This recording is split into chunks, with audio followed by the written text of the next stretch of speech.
1781년 퀘니스베르크. 어느 조용한 집에서 57살의 교수가 10년 동안 쓴 책을 마침내 출판했습니다. 제목은 순수이성 비판이었는데 856페이지에 달하는 방대한 분량이었고 문장은 너무 복잡해서 한 문장이 한 페이지를 넘기기도 했습니다. 첫 판은 거의 팔리지 않았습니다. 너무 어려웠고 이해하는 사람이 거의 없었으며 서평도 제대로 나오지 않았습니다. 하지만 이 책은 철학의 역사를 완전히 바꿔놓았습니다. 이 사람이 바로 임마누엘 칸트였고 그는 이렇게 말했습니다. 인간의 이성은 답할 수 없는 질문들로 괴로워한다. 우리는 보통 이렇게 믿으며 살아갑니다. 생각하면 알 수 있고 이성적으로 판단하면 진실에 도달할 수 있으며 논리적으로 설명할 수 있는 것이 곧 현실이라고 말입니다. 인간은 이성을 가진 존재이고 그 이성은 우리를 미신과 혼란에서 벗어나게 해주는 가장 강력한 도구라고 배워왔습니다. 하지만 과연 그럴까요? 인간의 이성은 정말로 믿을 만한 것일까요? 우리가 보고 듣고 생각하는 이 세계는 과연 있는 그대로의 세계일까요? 아니면 인간의 머릿속에서 구성된 하나의 해석일까요? 1724년 4월 22일 동프로이센 퀘니스베르크에서 임마누엘 칸트가 태어났습니다. 지금은 러시아의 칼리닝그라드이지만 당시에는 프로이센 왕국의 도시였습니다. 아버지는 마구 제조공이었고 어머니는 경건한 루터교 신자였는데 칸트는 9형제 중 넷째였습니다. 가난한 집안이었지만 칸트는 똑똑했습니다. 8살에 라틴어 학교에 들어갔고 16살에 퀘니스베르크 대학에 입학했으며 신학, 철학, 수학, 물리학을 공부했습니다. 특히 뉴턴의 물리학에 매료되었는데 수학으로 자연을 설명할 수 있다는 생각이 신기했습니다. 22에 아버지가 돌아가셨고 칸트는 학업을 중단해야 했습니다. 9년 동안 가정교사로 일하며 돈을 벌었는데 귀족 집안의 아이들을 가르쳤고 시골 저택에서 지냈으며 철학을 계속 공부했습니다. 31살에 박사학위를 받았고 퀘니스베르크 대학에서 강의를 시작했습니다. 하지만 정식 교수가 아니라 사강사였는데 월급이 없어서 학생들이 내는 수강료로 생활해야 했습니다. 칸트는 하루에 여러 과목을 가르쳤는데 논리학, 형이상학, 지리학, 인간학, 심지어 요새 건축학까지 강의했습니다. 칸트는 인기 있는 강사였습니다. 강의는 명쾌했고 유머가 있었으며 학생들을 배려했습니다. 당시 학생들의 회고록에 따르면 칸트는 딱딱한 철학자가 아니라 유쾌하고 사교적인 사람이었다고 합니다. 하지만 정식 교수 자리를 얻기는 어려웠습니다. 여러 번 지원했지만 거절당했고 다른 대학의 제안도 있었지만 퀘니스베르크를 떠나고 싶지 않았습니다. 마침내 1770년 46살에 퀘니스베르크 대학의 논리학과 형이상학 정교수가 되었습니다. 이제 안정된 삶이 시작되었습니다. 규칙적인 생활을 좋아했던 칸트는 매일 같은 시간에 일어나고 같은 시간에 산책하고 같은 시간에 잠들었습니다. 이웃들은 칸트가 산책하는 시간에 맞춰 시계를 맞췄다는 유명한 일화가 있습니다. 단 한 번 예외가 있었는데 루소의 에밀을 읽을 때였다고 합니다. 너무 몰입해서 산책을 잊어버렸다는 것입니다. 칸트는 평생 퀘니스베르크를 떠나지 않았습니다. 100km 이상 여행한 적이 없었고 바다도 본 적이 없었으며 산도 오른 적이 없었습니다. 하지만 그의 사유는 세계를 돌아다녔습니다. 1770년부터 1781년까지 칸트는 침묵했습니다. 강의는 계속했지만 책을 출판하지 않았는데 거대한 작업을 준비하고 있었습니다. 바로 순수 이성 비판이었습니다. 이 책을 이해하려면 먼저 당시 철학의 상황을 알아야 합니다. 18세기 유럽은 이성의 시대였습니다. 뉴턴의 과학이 세계를 설명했고 수학과 논리가 자연의 법칙을 밝혀냈으며 사람들은 이제 신이나 전통이 아니라 인간의 이성으로 세상을 이해할 수 있다고 믿었습니다. 하지만 이성에 대한 이 믿음은 한 철학자에 의해 크게 흔들리게 됩니다. 바로 데이비드 흠입니다. 흠은 말했습니다. 우리가 인과관계라고 믿는 것, 즉 원인이 있으면 결과가 나온다는 생각은 사실 논리적으로 증명할 수 없다고 말입니다.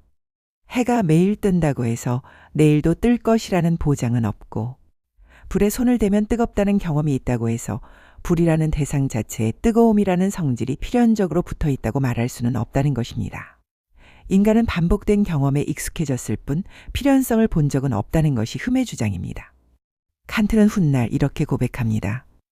흠이 나를 독단의 잠에서 깨웠다고 말입니다. 이성은 만능이라는 믿음, 이성만으로 세계를 완전히 설명할 수 있다는 확신이 깨진 순간이었습니다. 하지만 칸트는 흠처럼 회의주의자가 되지 않았습니다. 대신 그는 이렇게 질문을 바꿉니다.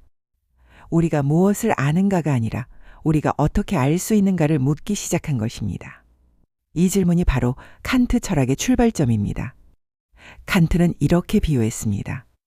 지금까지 철학자들은 인간의 인식이 대상에 맞춰진다고 생각했다고 말입니다. 마치 거울처럼 세계를 있는 그대로 반영한다고 믿었습니다. 하지만 칸트는 반대로 말합니다. 대상이 인간의 인식에 맞춰진다고요. 이것을 코페르니쿠스적 전환이라고 부릅니다. 코페르니쿠스가 지구가 태양주위를 돈다고 주장했듯이 칸트는 세계가 인간의 인식 구조에 맞춰진다고 주장한 것입니다. 무슨 뜻일까요? 칸트는 인간이 세계를 인식할 때 결코 수동적인 존재가 아니라고 말합니다. 우리는 외부 세계를 있는 그대로 받아들이는 것이 아니라 인간의 인식 틀 안에서 세계를 구성한다고 주장합니다. 칸트는 아주 중요한 구분을 합니다. 하나는 물자체이고 다른 하나는 현상입니다. 물자체란 인간의 인식과는 무관하게 존재하는 세계 그 자체를 말합니다. 하지만 우리는 이 물자체를 직접 알 수 없다고 말합니다. 우리가 인식하는 것은 언제나 현상일 뿐입니다. 다시 말해 인간의 감각과 이성이 만들어낸 세계만을 경험할 수 있다는 것입니다. 예를 들어 볼까요?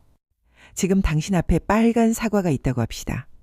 당신은 사과를 보고 만지고 냄새 맡습니다. 그런데 칸트는 묻습니다. 당신이 경험하는 빨간 사과는 사과 자체일까요? 아니면 당신의 감각이 만들어낸 것일까요? 빨강이라는 색은 사과에 원래 있는 것일까요? 아니면 당신의 눈이 특정 파장의 빛을 받아들여 만들어낸 경험일까요?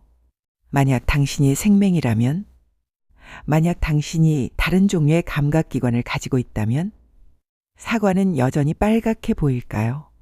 칸트는 말합니다. 우리가 경험하는 사과는 이미 인간의 감각 구조에 의해 가공된 사과라고요. 사과 자체, 즉 물 자체로서의 사과는 알 수 없다는 것입니다. 그렇다면 인간은 어떻게 세계를 인식할까요?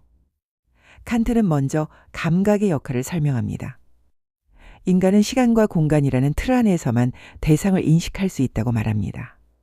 시간과 공간은 바깥 세계에 원래 존재하는 것이 아니라 인간의 인식 구조에 이미 내재된 틀이라고 설명합니다. 생각해 보십시오. 시간 밖에 있는 것을 상상할 수 있나요? 공간 밖에 있는 것을 떠올릴 수 있나요? 불가능합니다. 우리는 어떤 사물도 시간 없이 공간 없이 인식할 수 없습니다.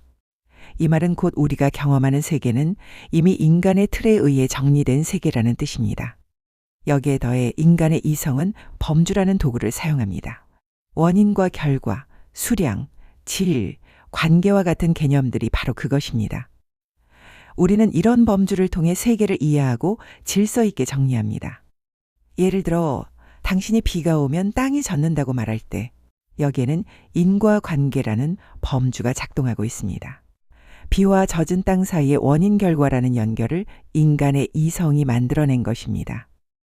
여기까지 보면 칸트는 인간의 이성을 부정하는 것처럼 보이지 않습니다. 오히려 그는 이성이 얼마나 정교하게 작동하는지를 보여주고 있습니다. 하지만 동시에 그는 분명한 선을 긋습니다. 이성이 작동할 수 있는 영역은 경험 가능한 세계, 즉 현상의 세계에 한정된다는 점입니다. 인간의 이성은 경험을 넘어서는 순간 스스로를 속이기 시작한다고 말합니다. 신의 존재, 영혼의 불멸, 세계의 시작과 끝 같은 문제는 인간 이성의 범위를 넘어서는 영역입니다.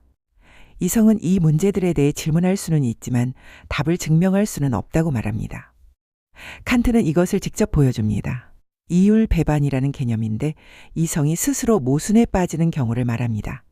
첫 번째 이율배반, 세계는 시작이 있는가? 한쪽에서는 세계는 시작이 있어야 한다. 무한한 과거는 불가능하다고 주장합니다. 다른 쪽에서는 세계는 시작이 없다. 시작이 있다면 그 전에는 무엇이 있었는가라고 반박합니다. 둘 다 논리적으로 타당해 보입니다. 두 번째 이율배반, 세계는 무한히 나눌 수 있는가? 한쪽에서는 물질은 더 이상 나눌 수 없는 원자로 이루어져 있다고 말합니다. 다른 쪽에서는 모든 것은 무한히 나눌 수 있다고 주장합니다. 둘 다 그럴듯합니다. 칸트는 말합니다. 이런 질문들은 인간 이성의 능력을 넘어선다고요. 이성은 경험 가능한 세계에서는 작동하지만 경험을 벗어나면 스스로 모순에 빠진다는 것입니다. 그렇다면 신의 존재는 어떨까요? 칸트는 전통적인 신 존재 증명을 모두 비판합니다. 존재론적 논증, 완전한 존재를 생각할 수 있다. 완전한 존재는 존재해야 한다. 따라서 신은 존재한다. 칸트는 말합니다. 개념에서 존재로 넘어갈 수 없다고요.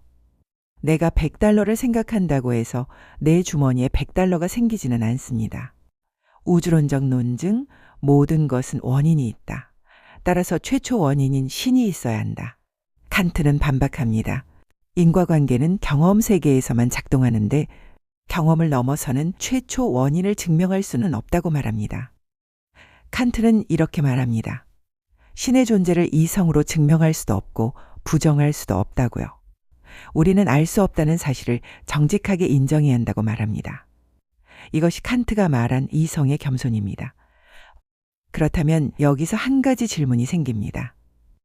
만약 이성이 세계의 진리를 끝까지 알 수 없다면 인간은 무엇을 기준으로 살아야 할까요? 이 지점에서 칸트의 철학은 인식론을 넘어 윤리학으로 이동합니다. 1788년 칸트는 두 번째 비판서 실천이성 비판을 출판했습니다. 그는 말합니다. 이성은 진리를 증명하는 데에는 한계가 있지만 도덕의 영역에서는 결정적인 역할을 한다고 말입니다. 칸트의 도덕 철학의 핵심은 의무입니다. 그는 인간이 도덕적으로 행동해야 하는 이유를 감정이나 결과에서 찾지 않습니다. 선한 의도, 즉 선의지에서 찾습니다. 예를 들어 볼까요? 당신이 가게 주인인데 어린아이가 물건을 사러 왔습니다. 거스름돈을 속일 수 있지만 정직하게 돌려줬습니다. 왜 그랬을까요? 첫 번째 이유, 다른 손님들이 보고 있어서요. 평판이 나빠지면 장사에 지장이 있으니까요. 칸트는 말합니다. 이것은 도덕적 행동이 아니고 이것은 이익을 위한 계산일 뿐입니다. 두 번째 이유, 아이가 불쌍해서요. 동정심이 일어나서 정직하게 행동했습니다. 칸트는 말합니다. 이것도 진정한 도덕이 아니라고요. 감정은 변할 수 있습니다. 오늘은 동정심이 있어도 내일은 없을 수 있습니다. 세 번째 이유, 정직이 옳기 때문에 정직하게 행동했습니다. 이것이 칸트가 말하는 도덕입니다. 결과나 감정과 무관하게 옳기 때문에 하는 것입니다. 칸트는 이를 정언명령이라고 부릅니다. 조건이 붙지 않는 명령, 즉 만약 내가 행복해지고 싶다면 이렇게 하라가 아니라 그렇게 하는 것이 옳기 때문에 그렇게 하라는 명령입니다. 칸트의 정언명령 첫 번째 정식, 내 행위의 준칙이 언제나 동시에 보편적 법칙이 될 수 있도록 행동하라. 무슨 뜻일까요? 내가 지금 하려는 행동이 모든 사람이 해도 괜찮은 행동인가를 스스로에게 묻는 것입니다. 예를 들어 거짓말을 생각해 봅시다. 만약 모든 사람이 거짓말을 한다면 어떻게 될까요? 아무도 믿지 못하고 약속도 의미 없고 사회가 무너집니다. 따라서 거짓말은 보편적 법칙이 될 수 없습니다. 그러므로 거짓말은 도덕적으로 나쁩니다. 칸트의 정언명령 두 번째 정식, 인간을 언제나 목적으로 대하고 결코 수단으로만 대하지 말라.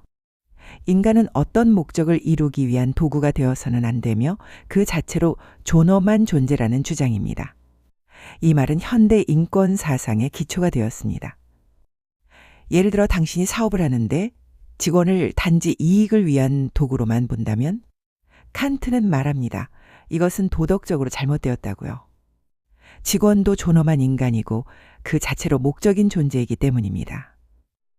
칸트에게 자유란 하고 싶은 대로 하는 것이 아닙니다. 오히려 자유란 이성에 따라 스스로에게 법을 부과할 수 있는 능력입니다. 충동이나 욕망에 끌려다니는 것이 아니라 옳다고 판단한 것을 선택할 수 있는 능력이 진정한 자유라고 말합니다. 이 점에서 칸트는 인간을 매우 엄격하게 바라봅니다. 우리는 자유롭기 때문에 책임을 져야 하며 책임을 질 수 있기 때문에 존엄한 존재라는 것입니다. 1790년 칸트는 세 번째 비판서 판단력 비판을 출판했습니다. 여기서 그는 아름다움과 목적에 대해 논의했는데 자연의 아름다움을 보면서 우리는 마치 세계가 목적을 가진 것처럼 느낀다고 말합니다. 하지만 이것을 증명할 수는 없고 단지 그렇게 판단할 수 있을 뿐이라고 설명합니다. 칸트의 말년은 조용했습니다. 1804년 2월 12일, 80살의 나이로 세상을 떠났는데 마지막 말은 충분하다였다고 합니다. 그의 묘비에는 이렇게 적혀 있습니다. 내 위에 별이 빛나는 하늘과 내 안의 도덕 법칙, 이 두 가지가 내 마음을 경외와 존경으로 가득 채운다. 칸트의 유산은 거대합니다. 그는 근대 철학을 완성했고 이후 모든 철학자는 칸트를 거쳐 가야 했습니다. 헤겔은 칸트를 넘어서려 했고 쇼펜하우어는 칸트를 계승했으며 니체는 칸트를 비판했습니다. 하지만 모두 칸트에서 출발했습니다.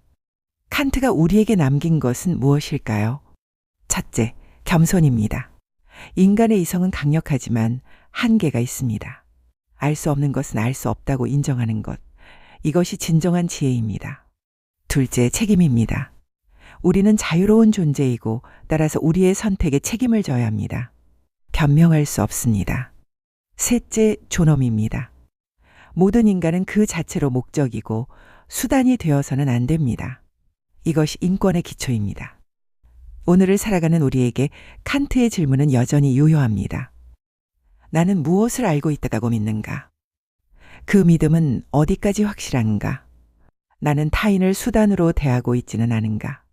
나는 옳다고 믿는 것을 실천하고 있는가? 칸트는 인간에게 겸손과 책임을 동시에 요구합니다. 알 수 없는 것 앞에서는 겸손해질 것을, 알 수 있는 것 앞에서는 도망치지 말 것을 말입니다. 이성은 모든 답을 주지 않습니다. 하지만 이성은 우리에게 질문하는 법을 가르쳐 줍니다. 그리고 그 질문 속에서 인간은 비로소 자기 자신을 이해하게 됩니다.